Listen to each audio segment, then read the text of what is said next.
ஆண்டவர் இயேசு கிறிஸ்துவில் மிகவும் பிரியமான சகோதர சகோதரிகளே, அன்பு தாய் லூர்து அன்னையின் பாசமான பக்தர்களே, அன்பார்ந்த அருள் சகோதரிகளே, முக்கியமாக பிரான்சிஸ்கோவின் புனித அலோஷியஸ் கொன்சாகா சபையை சார்ந்த சகோதரிகளே, அன்பார்ந்த அருள் பணியாளர்களே, இந்த திருத்தலத்தின் அதிபரும் பங்கு தந்தையுமான தந்தை ஆல்பர்ட் அவர்களே, பள்ளி முதல்வர் தந்தை ஆல்வின் அன்பரசு அவர்களே, உங்கள் எல்லாரையும் இந்த சனிக்கிழமை மாலை இந்த பெருவிழாவினூடே சந்திப்பதிலே மிகவும் மகிழ்ச்சி அடைகிறேன். நம்ம எல்லாரும் நம்முடைய அன்பான திருத்தந்தை 12 ஆண்டுகளாக நம்மை வழிநடத்திய திருத்தந்தை பிரான்சிஸின் மறைவால் துயருறுகின்றோம். அவருக்காக இறைவனுக்கு நன்றி கூறினோம். அவர் வழியில் வாழ சக்தியை, தாராளத்தை இறைவனிடம் வேண்டி நிற்கின்றோம். திரு அவையை தொடர்ந்து நடத்தி செல்ல ஒரு அருமையான திருத்தந்தையை இறைவன் நமக்கு கர்தினால்களால் தேர்ந்தெடுத்து கொடுக்க வேண்டும் என்றும் வேண்டி வருகிறோம். இந்த நேரத்தில் நம்முடைய திருத்தந்தை பிரான்சிஸ் எந்த அளவுக்கு நம் அன்பு தாய் அன்னை கன்னிமரியா மீது பற்று கொண்டிருந்தார் என்பதை நாம் மறந்துவிடக்கூடாது. என்னுடைய மாதா பக்தி என் அம்மாவிடமிருந்து வந்தது. அதே போலத்தான் நம் எல்லாருடைய மாதா பக்தியும் நம் குடும்பத்திலிருந்து, நம்முடைய பங்கு தந்தையரிடமிருந்து, அருள் சகோதரிகளிடமிருந்து, எல்லாவற்றை விட அதிகமாக நம்முடைய திருத்தந்தையிடமிருந்து நமக்கு அதிகமாக வர வேண்டும் என்ற ஆசை. பாருங்கள், வழக்கமாக திருத்தந்தையர்கள் எல்லாம் ஒரு சிலரை தவிர புனித பேதுரு பேராலயத்திலே அடக்கம் செய்யப்படுவார்கள். பிரம்மாண்டமான கோயில், அங்கே அடக்கம் செய்யப்பட வேண்டும் என்று விரும்பினார்கள். நடந்து வந்தது. ஆனால் உங்களுக்கு தெரியும், நம்முடைய திருத்தந்தை பிரான்சிஸ் என்னை முதலாக கட்டி எழுப்பப்பட்ட மாதா கோவிலில் என்னை அடக்கம் செய்யுங்கள், பசிலிக்கா மரியம் மஜோரே அந்த கோயிலில் என்னை அடக்கம் செய்யுங்கள், மாதாவின் மடியிலே நான் உறங்கட்டும் என்று சொன்னாரே. பாருங்கள், அது மட்டுமல்ல பிரியமானவர்களே, திருத்தந்தை எத்தனையோ திருத்தூது பயணங்களை மேற்கொண்டார். எந்த ஊருக்கு போயிட்டு வந்தாலும் தாம் வீட்டுக்குள்ள நுழையாம முதல்ல இந்த மாதா கோயிலுக்கு போய் வேண்டிக்கிட்டு நன்றி சொல்லிட்டு திரு அவையை அந்த தாயிடம் ஒப்பு கொடுத்து விட்டு தான் தன்னுடைய அறைக்கு வந்தாராமே. பாருங்கள் பிரியமானவர்களே, லூர்து அன்னையின் திருவிழாவை கொண்டாடுகின்ற எல்லாரும் இப்படி மாதா மீது பக்தி கொண்டிருக்க வேண்டும். பிரியமானவர்களே, அன்றைக்கு சிலுவையிலே தொங்கிக் கொண்டிருந்த போது நம் ஆண்டவர் இயேசு, உங்களுக்கு தெரியும், யோவானிடமும் தன்னுடைய தாயிடமும் பேசினார். யார்கிட்ட முதல்ல பேசினார்? யோவானிடம் பேசினாரா? அன்பு செய்த சீடரிடம் பேசினாரா? அல்லது தாயிடம் முதலில் பேசினாரா? முதலில் தாயிடம்தான் நம்மை ஒப்பு கொடுத்தார். அம்மா, என் பிள்ளைகளை பார்த்துக்கம்மா, என்ன பாசமாக பார்த்துக்கிட்டு இருந்தம்மா, நீ என் பிள்ளைகளை பார்த்து கொள்ளம்மா என்று சொல்லிவிட்டு சென்றார் ஆண்டவர். பிறகுதான் நாம் அவரை தாயாக ஏற்றுக்கொள்ள வேண்டும் என்று யோவானிடம் பேசினார். பாருங்கள், திருத்தந்தை தன்னுடைய அனுபவத்தில் மீண்டும் மீண்டும் சொல்லுகிறார். நான் பல முறை பல மக்களுக்கு கடந்த 10 நாட்களாக சொல்லிக்கொண்டே இருக்கிறேன். அவருடைய பாட்டி ரோசா அவர்கள் திருத்தந்தைக்கு 1966 டிசம்பர் மாதம் 25 ஒரு அன்பளிப்பு கொடுத்து கற்றுக் கொடுத்த ஜெபம். நம்ம ஆண்டவர் இந்த உலகை விட்டு போகும்போது காசு பணம் எழுதி வைக்கல, நகை நட்டு கொடுக்கல, நிலபுலம் இல்லை, 2 கொடைகள். அந்த தாய் சொன்னார்கள், என்னுடைய பேர பிள்ளைகளுக்காக என் இதயத்தையே கொடுத்தேன். அந்த பேர பிள்ளைகள் எல்லாம் நலமா இருக்கணும், ரொம்ப நாள் சந்தோஷமா இருக்கணும். ஒருவேளை நோயினாலோ அன்பானவர்களை பிரிந்ததாலோ வேறு ஏதோ ஒரு காரணத்தினாலோ அவர்கள் காயப்பட்டால், வேதனைப்பட்டால், ஆண்டவரே அவர்கள் வேத சாட்சிகளுக்கெல்லாம் வேத சாட்சியானவர் நற்கருணை பெட்டியிலே இருக்கிறாரே, அவரை உற்று பார்க்கட்டும். இன்னொரு பக்கம் சிலுவை அடியிலே நின்று கொண்டிருக்கிறாரே ஒரு தாய், அந்த தாயை உற்று பார்க்கட்டும். இவை இரண்டிலும் இருந்து மருந்து ஒளி கதிர்கள் வந்து என் பேர பிள்ளைகளை குணமாக்கட்டும். இந்த ஜெபத்தை பிரியமானவர்களே நம்முடைய திருத்தந்தை கடைசி வரை தன்னுடைய ஜெப புத்தகத்திலே வைத்திருந்தாராம். பாருங்க பிரியமானவர்களே, இன்றைக்கு எல்லா மக்களுக்கும் நானும் சொல்லிக் கொள்வது, நற்கருணையை உற்று பாருங்கள், அந்த தாயை உற்று பாருங்கள், வல்லமை கிடைக்கும். எந்த கஷ்டமும் உங்களை எதுவும் செய்துவிட முடியாது. நம்முடைய திருத்தந்தை மாதாவை பற்றி நிறைய பேசியிருக்கிறார்.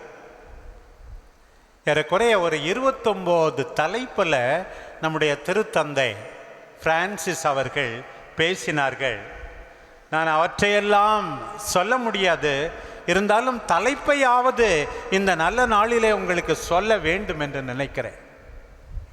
திருத்தந்தை பிரான்சிஸ் இரக்கத்தின் தாய், முடிச்சை அவிழ்க்கும் தாய், ஆசீர்வதிக்கப்பட்ட தாய், தாட்சியான தாய், ஓரத்தில் நிற்பவர்களோடு இணைந்து நிற்கின்ற தாய், பொறுமையின் தாய், இயேசுவின் தாய், திரு அவையின் தாய், குடும்பத்தை பாதுகாக்கும் தாய்,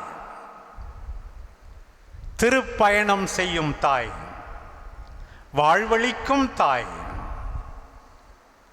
திரு அவையில் தாய், எதிர்நோக்கின் தாய், மென்மையான தாய், ஆறுதலளிக்கும் தாய், அருள் நிறைந்த தாய், சமாதானத்தின் அரசியான தாய், நம்பிக்கையின் திருப்பயணி,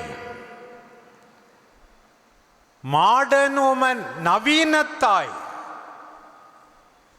நாம் எல்லாரும் பின்பற்ற வேண்டிய தாய், யோசேப்பின் கணவரான தாய், யோசேப்பை ஒரு விதத்தில் தந்தையாக கொண்ட தாய், கூர்ந்து கவனிக்கின்ற தாய், சிலுவை அடியில் நிற்கின்ற தாய், இன்றைய இளைஞர்களுக்கு தாய், மகிழ்ச்சியின் தாய், அழகின் தாய், நற்செய்தி அறிவிக்கும் தாய், எப்போதும் தயாராயிருக்கும் தாய். இப்படி 29 தலைப்புகளிலே நம்முடைய திருத்தந்தை நம்முடைய அன்பு தாயை பற்றி பேசியிருக்கிறார். பார் பிரியமானவர்களே, இன்றைக்கு முக்கியமாக நீங்கள் எல்லாரும் சிந்திக்க வேண்டும் என்று நினைப்பது என்ன தெரியுமா? இன்றைக்கு லூர்து நகர் எதற்காக பெயர் பெற்றது என்று சொன்னால், திரளாக கூடுகின்றார்களே நோயுற்றவர்கள், திரளாக கூடி வருகின்றார்களே நோயாளிகளை சுமந்து கொண்டு, சக்கர நாற்காலியிலே இழுத்து கொண்டு, அவர்களை உங்கள் கண்முன் நிறுத்த நான் இன்றைக்கு ஆசிக்கிறேன். சேலத்திலிருந்து வந்து இங்கே நான் திருப்பலி நிறைவேற்றுவதின் நோக்கம் என்ன தெரியுமா?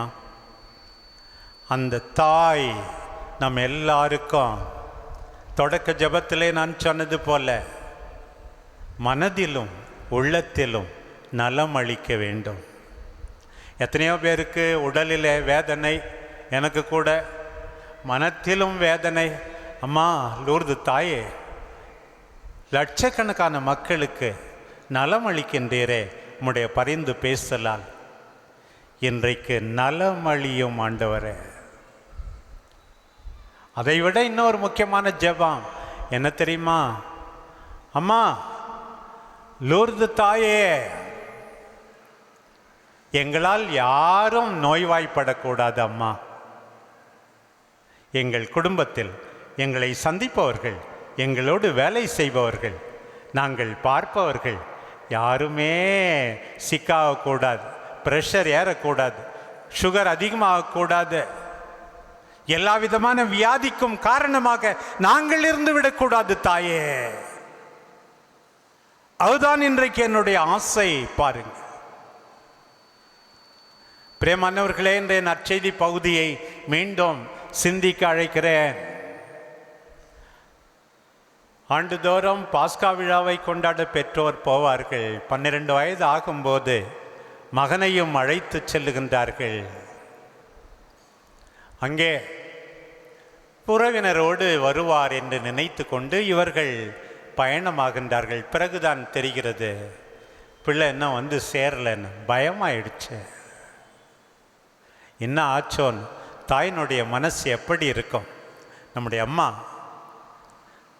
என்ன சொன்னார்கள் மகனை கண்டபோது? ஏன் எங்களுக்கு இவ்வாறு செய்து விட்டாய்? என்ன கஷ்டம், என்ன வேதனை. நான் கூட சின்ன பிள்ளையாக இருக்கும்போது ஒரு தடவை காணாமல் போயிட்டேன். எங்கள் ஊர் சாத்திப்பட்டிலேருந்து கிளம்பி எங்கள் அம்மா எருப்புக்குறிச்சிக்கு கூப்பிட்டு போனாங்க. அங்கே வந்து ஒரு நாள் காணாமல் போயிட்டேன். எல்லாம் போயிட்டு அங்கே இருக்க குளம் கொட்டையிலெல்லாம் என்ன தேடுறாங்களாம் பாரு. கண்டுபிடிச்ச உடனே எல்லாரும் அடிக்க வராங்க. இயேசுவை இவங்க அடிக்க போகல, நல்ல வேலை. இப்படி வந்து பெரிய கஷ்டத்தை கொடுத்துட்டியே, வேதனையை கொடுத்துட்டியே என்று சொல்லி, மகனே ஏன் எங்களுக்கு இவ்வாறு செய்து விட்டாய்? உன் தந்தையும் நானும் ஏக்கத்தோடு தேடினோமே. பிரியமானவர்களே, ஏக்கத்தோடு இங்கே திருப்பலிக்கு வந்திருக்கிறீர்கள், அது போதாது. ஏக்கத்தோடு பிள்ளையை தேடுங்கள், கணவரை தேடுங்கள், மனைவியை தேடுங்கள், உடன்பிறப்புகளை தேடுங்கள். இதுதான் நம்முடைய அம்மா ஏக்கத்தோடு தேடுவது. இன்றைக்கு அன்புக்கு எதிர்ப்பதம் என்ன தெரியுமா? வெறுப்பு கிடையாது, கண்டுக்காம இருக்கிறது. இன்டிஃபரன்ஸ். நிறைய பேர் இன்டிஃபரண்டாக இருக்காங்க. மொபைலை கண்டு கொள்கிறார்கள், டிவியை கண்டு கொள்கிறார்கள், காரை கண்டு கொள்கிறார்கள், ஏன் நாய்க்குட்டியை கண்டு கொள்கிறார்கள். பெற்றோரை கண்டுகொள்வதில்லை, மற்ற உறவுகளை கண்டுகொள்வதில்லை. உன் தந்தையும் நானும் ஏக்கத்தோடு தேடினோமே.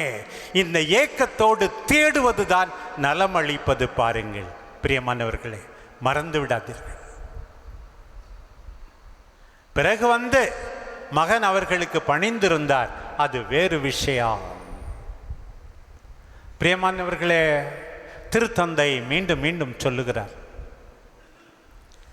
இன்றைக்கு சமூகம் குழந்தைகளை தேட வேண்டும், முதியோரை தேட வேண்டும், நோயுற்றோரை தேட வேண்டும். இல்லை என்றால் அழிந்து போகும். குழந்தைகள் நம்முடைய வல்லமை, சக்தி. அந்த குழந்தைகளை தேடுங்கள், பாசத்தோடு பராமரியுங்கள். முதியோர் நம்முடைய ஞானம், அவர்களை தேடுங்கள். யூஸ் அண்ட் த்ரோ பாலிசி மாதிரி தூக்கி எறிந்து விடாதீர்கள். நோயுற்றோர் நம் ஆண்டவர் இயேசு அவர்களில்தான் சிறப்பான விதத்தில் இருக்கிறார். நோயுற்றோரை நீ கவனிக்கவில்லை என்றால், உதாசீனப்படுத்தினால், சூசியப்பரை போல மாதாவை போல அக்கறையோடு தேடவில்லை என்றால் உன்னுடைய பக்தி வேஸ்ட், உன்னுடைய ஜெபம் கேட்கப்படாது. இதை மட்டும் மறந்து விடாதீர்கள், அக்கறையோடு தேடுங்கள்.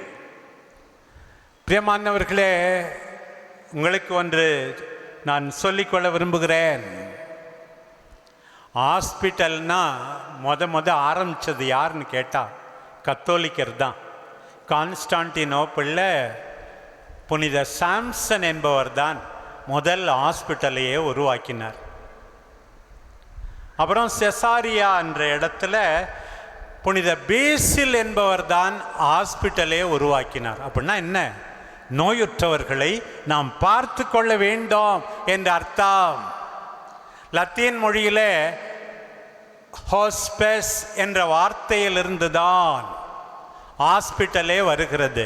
ஹோஸ்பெஸ், அதுக்கு என்ன அர்த்தம்? ஒரு பக்கம் விருந்தினர் என்ற அர்த்தம், இன்னொரு பக்கம் உபசரிப்பவர் என்ற அர்த்தம். உன்னுடைய நோயாளி, உன்னுடைய வயதான பெற்றோர் விருந்தினர், உன்னை உபசரிப்பவர். திருத்தந்தை சொல்லுகிறார், அவர்களிடமிருந்து நாம் கற்றுக்கொள்ள வேண்டும்.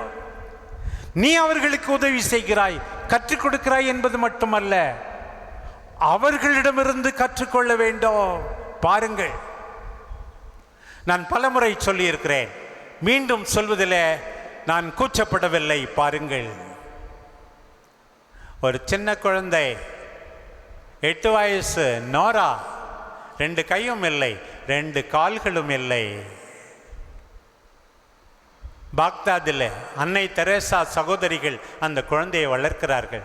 2 கையும் இல்லை, 2 காலும் இல்லை என்றாலும் அந்த 8 வயது சிறுமி வாயிலே ஸ்பூனை வைத்துக்கொண்டு, கரண்டியை வைத்துக்கொண்டு மற்ற பிள்ளைகளுக்கு ஊட்டி விடுதான். பாருங்க, நீங்களும் நல்லது செய்ய வேண்டும். இந்த மாற்றுத்திறனாளி, முடியாதவர் நல்லது செய்கிறார். இந்த குழந்தை கற்றுக் கொடுக்கிறது. இன்னொருவர் ஜான் டொமினிக் போபே என்பவர் ஒரு பெரிய பத்திரிகையாளர். திடீரென்று அவருக்கு ஹார்ட் அட்டாக், ஸ்ட்ரோக் வந்தது. 7 வாரங்கள் அன்கான்சியஸ், நினைவே இல்லை. 7 வாரங்கள் பேச முடியவில்லை, என்ன நடந்தது என்று தெரியவில்லை. திருப்பி கடவுள் அவருக்கு கொஞ்சம் உயிரை கொடுத்தார். என்ன உயிரை கொடுத்தார்? இடது கண் மட்டும் வேலை செஞ்சது. அந்த மனுஷன் என்ன செஞ்சாராம் பாருங்க, ஒரு ஸ்பீச் தெரபிஸ்டை வர வைத்து கண் சிமிட்டி ஒரு வார்த்தைக்கு 2 நிமிட நேரம் செலவழித்து 2 லட்சம் முறை கண் சிமிட்டி தன்னுடைய கடைசி புத்தகத்தை எழுத காரணமாய் இருந்தாராம். பாருங்கள், 200,000 முறை அந்த ஒரே ஒரு கண்ணு தான் வேலை செய்கிறது. பாரு பிரியமானவர்களே, நல்லா இருக்கிற நாம் எவ்வளவு நல்லது செய்ய முடியும், சாதிக்க முடியும், ஆண்டவரை மகிமைப்படுத்த முடியும். நினைத்து பாருங்கள், இன்றைக்கு ஆண்டவர் உங்களை அழைக்கிறார். பாருங்கள், நான் சொன்னேன், மருத்துவம், நோயாளிகளை கவனிப்பது எல்லாம் இப்படித்தான்.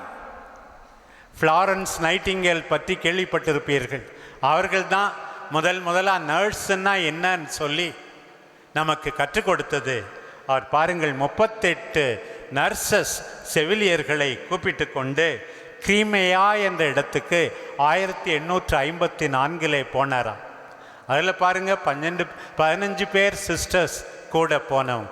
இப்படித்தான் மருத்துவம் வளர்ந்தது. பாருங்கள், இன்றைக்கு திரு அவையில் 26, திரு அவையிலே இல்லை, உலகத்தில் 26 விழுக்காடு நோயாளிகளை கவனிப்பது யார் என்றால் கத்தோலிக்கர்கள். நாம் பெருமைப்பட வேண்டும். 5500 ஹாஸ்பிட்டல் நம்முடைய கத்தோலிக்க திரு அவை நடத்தி வருகிறது. பாருங்கள் பிரியமானவர்களே, நம்முடைய அன்பு தாய், என் மகன் உங்களுக்கு சொல்வதை செய்யுங்கள் என்றாரே. மகன் என்ன சொன்னார்?